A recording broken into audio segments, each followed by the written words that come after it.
अब हमारा उसी जो टॉपिक हम देख रहे थे, जो हमारे पास टॉपिक है उसका जो है सेकंड पार्ट ये है। अब देखें, हमने जो है ना यहाँ तक डिस्कस कर लिया था कि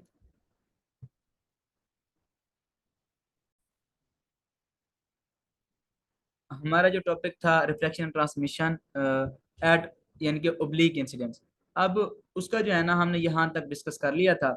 अब उसी टॉपिक का जो सेकंड पार्ट है हमने यहाँ से देखना है कि from fig reflected and transmitted wave are also polarised in this plane.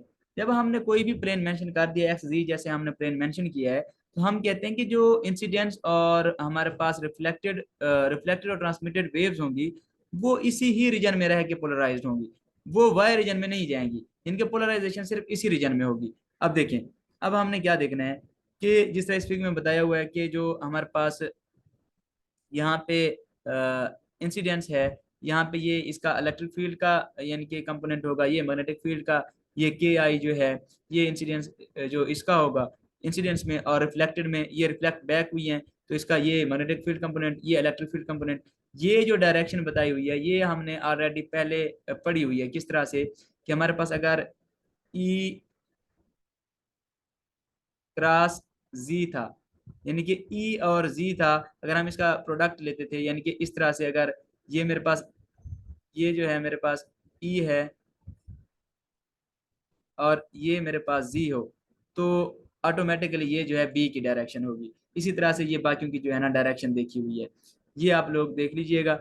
अब बस ये बताना है कि इंसिडेंस में जो है हमारे पास एंगल कौन सा होगा, बी आई ई आई होगा। रिफ्लेक्शन में कौन सा होगा, वो ई आर बी आर होगा। और ट्रांसमिशन में या ट्रांसमिटेड वेव्स में क्या होगा, ई टी और बी टी होगा। और उसी तरह से के की भी वो चेंज होती जाएगी, के आई के आर के टी। अब हमने बता दिया कि जो हमारे पास पोलराइजेशन हो रही होगी वो सिर्फ उसी रीजन में हो रही होगी जो हमने मेंशन किया हुआ है। अब देखें, अब हमने आगे चलना है, उसी को डिस्कस करना है कि जो हमारे पास बाउंड्री कंडीशन हमने पुट की है उससे हमें क्या चीज मिल रही है। जब हमने फर्स्ट बाउंड्री कंडीशन पुट की, ये देखें, फर्स्ट बाउंड्री कंडीशन पे एक चीज याद रखनी है कि जब हमने फर्स्ट बाउंड्री कंडीशन थी ना हमारे पास परपेंडिकुलर में जब हम उसके कंपोनेंट देखते हैं, यानी कि इस तरह जब हम इसका कोई भी कंपोनेंट देखते हैं कि जी ये मेरे पास कोई भी कंपोनेंट है जो इसके सामने है, ये उसके परपेंडिकुलर होगा, तो इस जो इसका एंगल बन रहा होगा वो इसके एंगल के परपेंडिकुलर होगा। इसी तरह से जो मैं यहाँ पे कोई अगर कंपोनेंट देखूंगा तो वो उसका कंपोनेंट और यहाँ पे जो एंगल बन रहा होगा उन दोनों का जो इनके आपस में रिलेशन होगा एक दूसरे के परपेंडिकुलर होंगे। तो उसको हम किससे शो कर रहे होंगे, हम वहां पे जो है ना साइन थीटा यूज होगा, यानी कि वो परपेंडिकुलर होंगे। तो जो बाउंड्री कंडीशन में हम यानी कि परपेंडिकुलर को डिस्कस कर रहे होंगे तो वहां पे साइन थीटा आएगा। जब हम पैरेलल की बात कर रहे होंगे तो हमारे पास कॉस थीटा आएगा। अब देखें, जब हमने देखी फर्स्ट बाउंड्री कंडीशन हमारे पास था एप्सिलॉन वन कॉमन लिया था, ई नॉट आई और ई नॉट आर और is equal to E two. अब जो यानी कि ई नॉट टी था साइन थीटा टी के। अब देखें, अब यहाँ पे हमारे पास क्या होगा, ये है हमारे पास यहाँ पे ई आई के साथ भी साइन थीटा आई। मैंने आपको बताया कि जो परपेंडिकुलर की बात कर रहे होंगे तो साइन थीटा आएगा। अब देखें,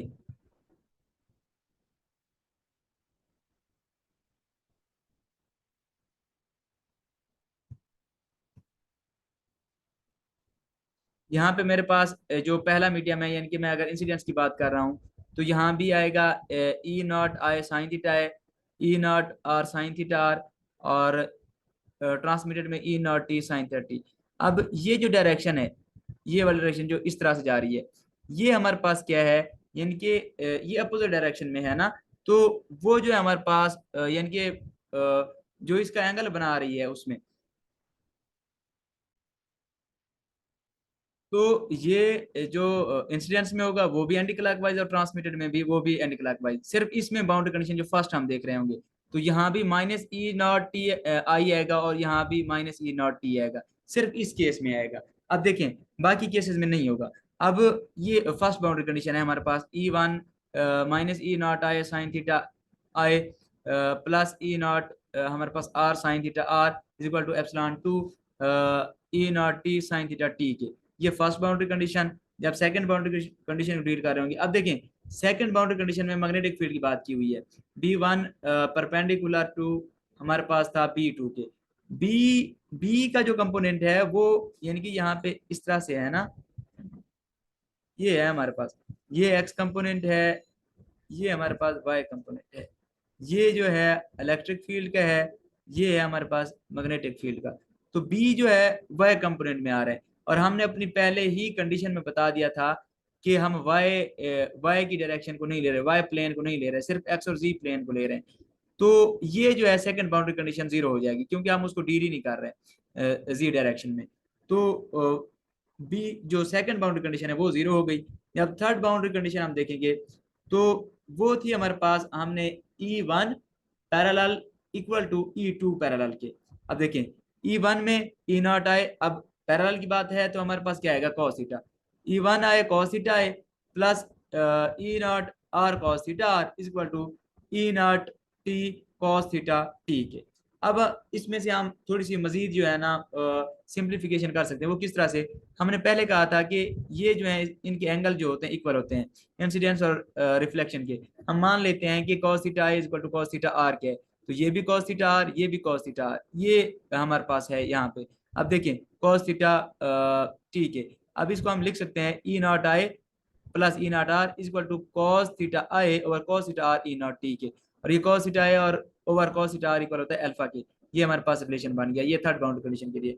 अगर फोर्थ बाउंड्री कंडीशन को हम देख रहे हो तो वो था 1/μ1 B1 parallel to is equal to 1/μ2 B2 parallel के। 1/μ1 वो हमने फिर B1 की वैल्यू जब पुट करेंगे 1/V1 और E नॉट आए और E नॉट आर था, क्योंकि पहले मीडियम में इंसिडेंस भी है और रिफ्लेक्टेड भी है, तो V1 हमने दोनों से कॉमन ले लिया। 1/μ1 V1 E नॉट आए माइनस E नॉट आर के इज इक्वल टू 1/μ2 V2। यहाँ पे दूसरा मीडियम है तो ट्रांसमिटेड में V2 आएगा, 1/μ2 V2 E नॉट टी के आ जाएगा। अब देखें यहाँ पे अगर मैं इसको दूसरी तरफ ले जाऊं, क्या आएगा, E naught I minus E naught R, ये जो होता है μ1 V1 और μ2 V2, ये इक्वल होता है बीटा के। ये मेरे पास रिलेशन बन जाएगा, ये फोर्थ बाउंड्री कंडीशन का है। अब अगर मैं इनके कोफिशिएंट के लिए देखना चाह रहा हूँ तो यानी कि ई नॉट, जिस तरह हमने कहा था कि इसकी अलग अलग हम वैल्यूज फाइंड नहीं कर सकते, ई नॉट आई की, ई नॉट आर की, ई नॉट टी की।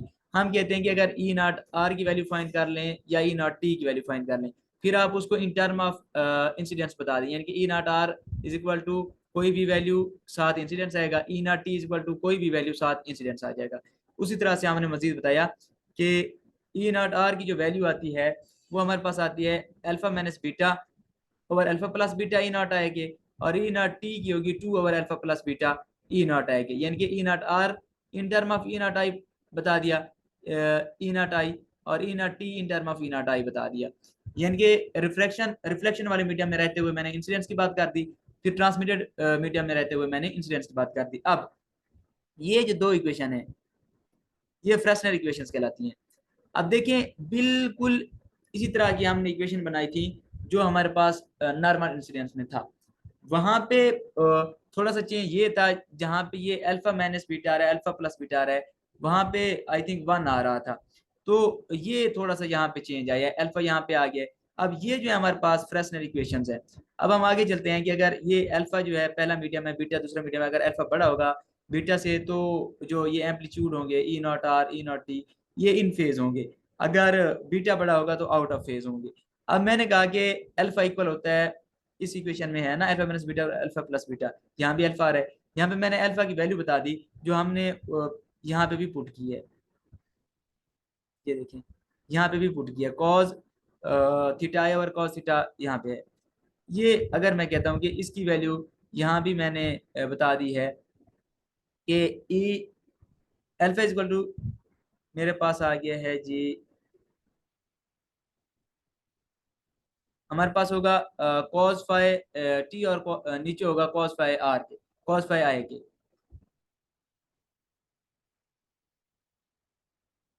ये है अल्फा की value cos phi T over यानी कि cos theta T over cos theta I के।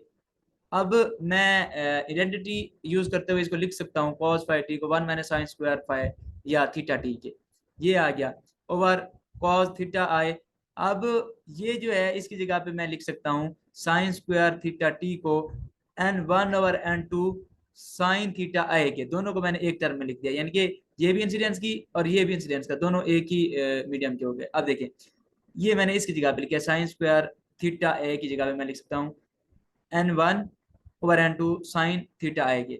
ये मेरे पास इक्वेशन बन गई। अब ये किसकी इक्वेशन है? मेरे पास अल्फा की इक्वेशन है।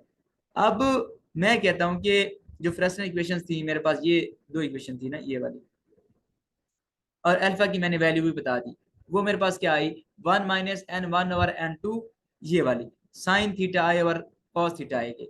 अब मैं कहता हूं कि नॉर्मल इंसिडेंस के लिए अगर मैं जो फ्रेस्नेल इक्वेशंस आई हैं, अगर मैं थीटा आई को 0 इक्वल करूं तो अल्फा की वैल्यू मेरे पास 1 आएगी। देखिए अल्फा की वैल्यू हमारे पास आएगी 1 अगर मैं साइन थीटा की वैल्यू क्या कर दूं, यानी कि 5i को 0 कर दूं। अगर फिर इसी ही इक्वेशन में मैं यानी कि क्या करता हूं कि ये है मेरे पास, अगर मैं थीटा की वैल्यू 90 डिग्री पुट करता हूं तो मेरे पास अल्फा की वैल्यू आएगी इन्फिनिटी। जब ये इन्फिनिटी आएगी मतलब सारी की सारी वेव जो है रिफ्लेक्ट होगी, ट्रांसमिट नहीं होगी। अब अगर मैं कोई इंटरमीडिएट एंगल लेता हूँ इन बिटवीन इसके या कोई भी इसके अलावा लेता हूँ, जब मैंने कहा कि अगर मैं अल्फा इक्वल टू बीटा कर दूं तो सारी की सारी वेव ट्रांसमिट हो जाएगी, फिर मेरे पास जो है रिफ्लेक्ट वाला पोर्शन जीरो हो जाएगा। पहले मेरे पास ट्रांसमिट जीरो हो रही थी और रिफ्लेक्टेड इन्फिनिटी हो रही थी, अब मेरे पास ट्रांसमिटेड यानी कि सारी हो जाएगी वेव, रिफ्लेक्ट बैक जीरो होगी। अब ये जो मैंने इंटरमीडिएट एंगल लिया है, मैंने कहा कि अल्फा इक्वल टू बीटा, ये कहलाता है ब्रेस्टर एंगल। ब्रूस्टर एंगल हमें क्या बताता है? अब देखिए वो हमारे पास है एक इंटरमीडिएट एंगल, कि मैं अगर कोई भी इंटरमीडिएट एंगल लेता हूं तो जब मेरे पास अल्फा इक्वल टू बीटा की ये मैंने कंडीशन जब बताई, तो अल्फा की मैंने तो ऑलरेडी वैल्यू बताई हुई है, ये वाली, ये जो मैंने अल्फा की वैल्यू निकाली है, ये वैल्यू है मेरे पास अल्फा की। अब मैंने उसको इक्वल करना है बीटा के। जब मैंने उसे बीटा के इक्वल पुट किया, ये देखें 1 - n1 और n2 साइन थीटा बी का स्क्वायर, क्योंकि अंडर रूट में था तो कॉस स्क्वायर थीटा बी के। अब देखें मैंने जब उसका स्क्वायर रूट खत्म किया तो मेरे पास क्या आ गया? उसका स्क्वायर आ गया। देखिए अंडर रूट जब मैंने उसका खत्म किया तो स्क्वायर आ गया उसका। जब देखें जब इसका स्क्वायर आया मेरे पास दूसरी तरफ है बीटा, अब वो दूसरी तरफ भी उसका स्क्वायर आ गया, बीटा स्क्वायर हो गया। अब ये उसके साथ चला जाएगा, ये यानी कि beta square cos square theta B ये, और मेरे पास यहाँ पे क्या है 1 - n1 और n2 sine theta B square. अब मैंने क्या किया है, सिंपली यहाँ से क्या कर लिया, बीटा को यानी कि कॉस स्क्वायर थीटा बी की जगह पे आइडेंटिटी यूज करते हुए यहाँ पे मैं पुट कर सकता हूँ 1 - साइन स्क्वायर थीटा बी के। ये मैंने पुट किया। अब मैंने क्या किया 1 माइनस ये बीटा स्क्वायर जो है इस तरफ ले आया, 1 - बीटा स्क्वायर, ये जो वैल्यू है -n1 और n2 sine theta B square ये उस तरफ ले गया, ये प्लस की हो गई। साथ ये जब बी इसके साथ मल्टीप्लाई होगा B square sine square theta B क्या आ जाएगा, ये यहाँ पे आ गया। ये अगर मैं इसको अलग कर लूँ, ये है ना मेरे पास साइन स्क्वायर थीटा बी को अगर मैं अलग कर लूँ, मेरे पास क्या बचेगा, यहाँ से n1 और n2 का स्क्वायर, और ये सिर्फ ये चीज बचेगी। और यहाँ से मेरे पास है 1 - beta square, 1 - beta square over n1 और n स्क्वायर, n1 और n2 का स्क्वायर माइनस बीटा स्क्वायर, यहाँ से ये चीज बच गई। ये मेरे पास साइन स्क्वायर थीटा बी की वैल्यू आ गई। अब अगर कोई टिपिकल केस होता है जहाँ पे मैं कहता हूँ कि जो परमिएबिलिटी है μ1 = μ2 हो, तो फिर हमारे पास जो ये वैल्यू है ना, ये वाली n1 और n2 इक्वल होता है 1 ओवर बीटा के। बस मैंने इसी इक्वेशन में, ये जो मेरे पास इक्वेशन है इसमें मैंने यहाँ पे वैल्यू पुट करनी है 1 ओवर बीटा, 1 ओवर बीटा का स्क्वायर हो जाएगा क्योंकि इसका स्क्वायर है, तो 1 - बीटा ओवर 1 ओवर बीटा का स्क्वायर माइनस बीटा स्क्वायर, साथ वाला जब इसका एलसीएम आप लेंगे तो 1 - बीटा स्क्वायर 1 - बीटा का 4 आ जाएगा, ओवर में आएगा बीटा स्क्वायर, इस बीटा स्क्वायर को आप ऊपर ले जाएं, आएगा 1 - बीटा स्क्वायर बीटा स्क्वायर, नीचे 1 इसको जब खोलेंगे तो 1 - बीटा का स्क्वायर 1 + बीटा का स्क्वायर। अब मैं बताता हूँ कि ब्रिस्टर एंगल जो है कब पेयर कब होता है, कब शो होता है। वो हमने कहा कि when the angle is 90 degree between reflected and transmitted waves then Brewster angle is paired. जब रिफ्लेक्टेड और ट्रांसमिटेड एंगल के दरमियान जो है 90 डिग्री का एंगल होगा देन ये शो होता है। अब उसको मैथमेटिकली अगर मैं बताना चाहूँ कि जो ब्रिस्टर एंगल है वो इक्वल है ब्रिस्टर एंगल प्लस जो ट्रांसमिटेड एंगल है इक्वल टू 90 डिग्री के। अब theta B plus theta t equal to 90 के, जब मैंने स्नेल लॉ लगाया इस पे, यहाँ पे ये है ना n1 साइन थीटा बी इसी तरह इक्वल टू n2 ट्रांसमिटेड के लिए क्या आएगा, क्योंकि ब्रूस्टर एंगल भी हम पहले ही मीडियम में ले रहे हैं, तो n1 sine theta B equal to n2 sine theta t equal to n2 ये साइन थीटा 90 माइनस ये वाला इससे माइनस हो जाएगा ब्रूस्टर एंगल। जब इसको n1 sin theta b equal to n2 sin theta t equal to n2 sin theta 90 minus theta b को, इसको फिर हम कंक्लूडली यानी कि फाइनल इक्वेशन लिखेंगे n1 sin theta b equal to ये यानी कि cos थीटा के इक्वल हो जाएगा n2 cos theta Brewster angle यानी कि b के। इसको मैं लिख सकता हूँ tan theta b equal to n2 over n1 के। अब ये जब मैंने लिख दिया, अब यहाँ पे मैंने क्या करना है, अब मैंने बताना है इसकी जो पावर ट्रांसमिट हो रही है and the power per unit area striking the incidence, जो यानी कि इंसिडेंस पे स्ट्राइक करने के बाद जो पावर ट्रांसमिट हो रही होगी, जिसे हमने इंटेंसिटी का नाम दिया था। जब हमारे पास इंटेंसिटी आ जाएगी तो ऑटोमेटिकली हम उसकी यानी कि कोफिशिएंट्स की वैल्यू निकालेंगे, जो कितनी यानी कि कितने परसेंट एनर्जी जो है ट्रांसमिट हुई है और कितनी परसेंट एनर्जी जो है रिफ्लेक्ट बैक हुई है। इंटेंसिटी का फार्मूला हमारे पास इंसिडेंस के लिए आई आई आई, यानी कि यहाँ पे भी आई, यहाँ पे भी आई, यानी कि आई आई इज टू 1/2 ये एप्सिलॉन 1, क्योंकि पहला मीडियम है v1 ई नॉट का स्क्वायर। ये जो हमने इंटेंसिटी का फार्मूला पीछे से हम जो मोनोक्रोमेटिक प्लेन वेव से वहां पे होता था ना, अगर इंसिडेंस का ले रहे हैं या रिफ्रैक्शन का, वहां पे पहले सी आता था, लेकिन जब हमने इसको मैक्स यानी कि मजीद समराइज किया था, ये आपने याद रखना है कि जब हम ओब्लिक इंसिडेंस की बात कर रहे हो या फिर नॉर्मल इंसिडेंस की बात कर रहे हो, तो हमने अपनी इक्वेशन में ये चीजें याद रखनी है कि सी की जगह पे हमने क्या पुट करना है, वी पुट करना है, ये वाला एप्सिलॉन नॉट की जगह एप्सिलॉन पुट करना है। बाकी इक्वेशन वही होगी 1/2 एप्सिलॉन नॉट की जगह एप्सिलॉन एप्सिलॉन और सी की जगह v1 और ई नॉट का स्क्वायर कॉस थीटा आए, ये इंसिडेंस के लिए है। अगर यही मैं देखता हूँ रिफ्लेक्शन के लिए तो यहाँ पे आ रहेगा कॉस थीटा आ रहेगा, अगर ट्रांसमिटेड के लिए देखता हूँ तो ये 2 हो जाएगा क्योंकि मीडियम दूसरा है, तो कॉस थीटा टी हो जाएगा। अब we are talking about average power per unit area of interface, that's why we use cosines.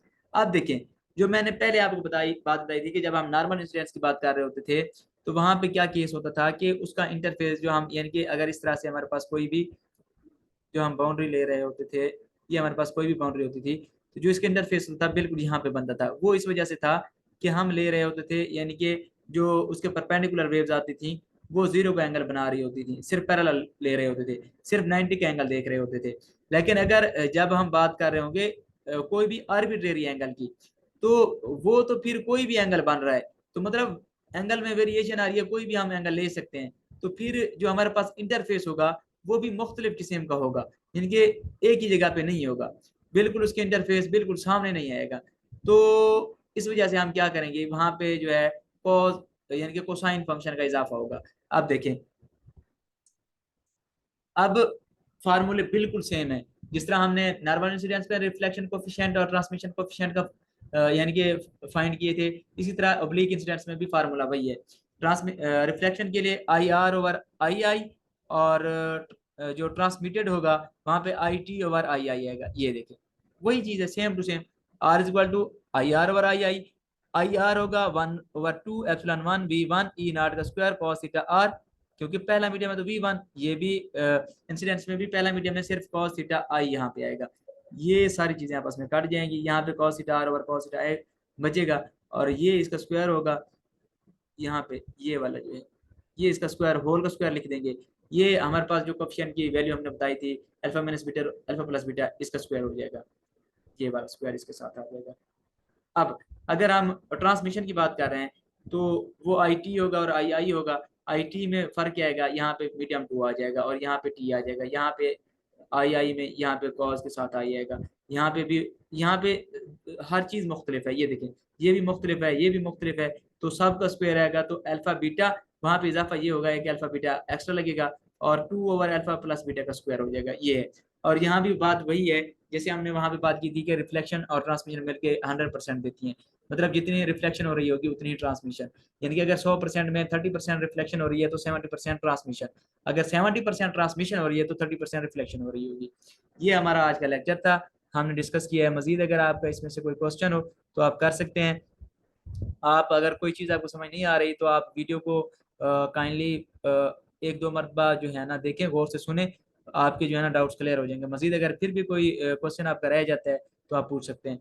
बाकी जो हमने आज डिस्कस किया वो मैं आपको एक ओवरव्यू बता देता हूँ, समरी बता देता हूँ कि हमने क्या क्या चीज़ें फाइंड की। देखिए, हमारे पास था reflection and transmission at oblique incidence.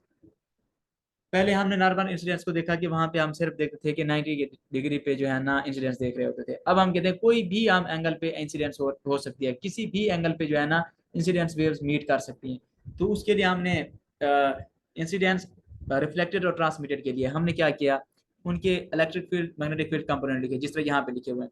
वो लिखने बाद हमने क्या किया कि बताया कि इनकी जो फ्रीक्वेंसी होगी तीनों की सेम होगी। वो फ्रीक्वेंसी बताने के बाद हमने वहां से जो है यानी कि कुछ एवेल्युएशन की, उसमें थोड़ी सी मैनिपुलेशन करने के बाद, थोड़ी सी सिंप्लीफिकेशन करने के बाद हमने ये यानी कि जो के 1 था, के 2, के टी, आर रहा था, वहां पे उनकी वैल्यूज पुट करने के बाद यहाँ पे हमारे पास एक जनरल फॉर्म आ गई थी, के आई इज टू के आर इज टू N1 और N2 के टी के। उसके बाद हमने क्या किया, हमारा अगला मकसद ये था, हमने कहा कि ये जो हमारे पास electric field magnetic field incidence में और इलेक्ट्रिक फील्ड मैग्नेटिक फील्ड का कंपोनेंट रिफ्लेक्टेड में और इलेक्ट्रिक फील्ड और मैग्नेटिक फील्ड का कंपोनेंट जो ट्रांसमिटेड में होगा, वो एक जनरिक स्ट्रक्चर को फॉलो कर रहे होंगे। वो हमने स्ट्रक्चर बता दिया, वो कौन सा स्ट्रक्चर है। फिर हमने क्या कहा, उस स्ट्रक्चर के मुताबिक उनके कोफिशिएंट जो है इक्वल होने चाहिए।